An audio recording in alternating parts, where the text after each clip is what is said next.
Hello everyone and welcome back to the show. Today on your daily starter, I want to share with you a quick tip that would help you better process your multi-year goals. Like if there are things you want to do and you feel you want to do them over a long period of time, maybe multi-year for example, there's a way you can structure everything to make it, really cool. Hello friend, this is the voice of Ademola Morebise.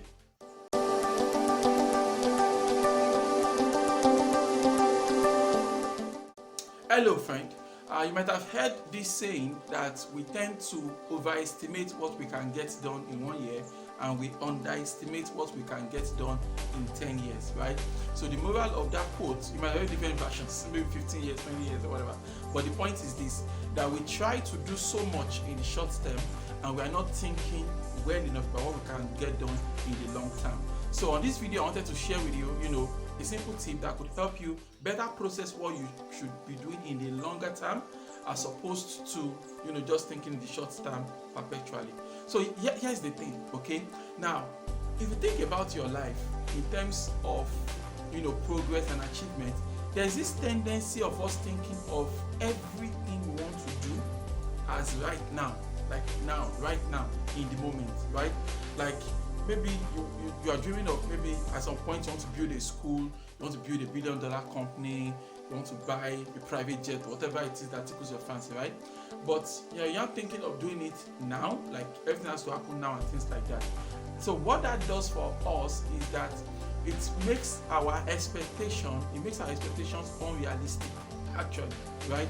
Because when you think about it, you've not yet grown into the stature of the kind of person that can achieve the kind of results you are thinking about. You have to remember that when it comes to success is an outflow of who we are. So success is not about a one-off performance, right? For consistent success, we have to become the kind of person that can consistently produce that kind of result. So that is the journey, that is the hack, right? So if you consider this fact, you realize that it could be better if we understood how to break our life and think about it in terms of chapters, right? So what that means is this. So I understand that, these are the things I want to do with my life. But then I tell myself I don't have to do everything now. Okay, I can break it down into phases. Like this is phase 1, this is phase 2, this is phase 3, right? Or you can think of it in terms of maybe decade, like okay, this decade, the next decade, and the other decade, right?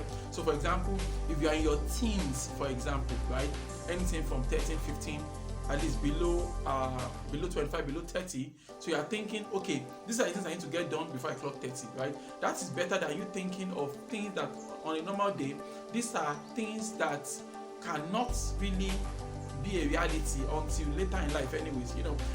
There's something I ask all my consulting clients, like when I work with people one-on-one, either in the coaching capacity or a mentoring capacity, I'm fond of asking the question, when do you want to die? And after I survive the puzzle, look like, oh, hello, so I then explain to them that, look, if you are not dying now, like if in your plan you still have like 20 years of more active years, like you're still going to work for the next 20 years, you're still going to work for the next 30 years, so we don't have to do everything now today, right? So there are some things that make sense for us to plan into 10 years in your future. There are things that make sense for you to plan 5 years in your future. There are things that make sense for you to just forget about it for now, because you probably can't do that until maybe 30 years in your future, unless we develop the kind of mental stamina that it takes to do proper long-term planning. It becomes really hard for us to get things done actually in the real sense of it. So short-term thinking means that if I'm unable to produce maybe 3 articles in a day or 3 videos in a day or whatever, right, I feel I have failed. But if I consider the long term and tell myself, even if all I'm able to do is to produce 1 high quality article once a week, in 1 year I'm going to have 50 high quality articles, right? And having 50 high quality articles beats writing crappy articles just for the sake of having crappy articles. So when you think about your life in the long term, right, in 10-year stretches and 5-year stretches, I start thinking, what can be the highlight of that period of time? For example, you tell yourself, over the next 3 years, I think I need to produce 1 or 2 books, right? That's an highlight. That makes sense. Or over the next 5 years, I need to start a company that does X amount of money in revenue, for example. That makes sense. That is the milestone. As opposed to thinking, right now I have to do this and this and this and this and this.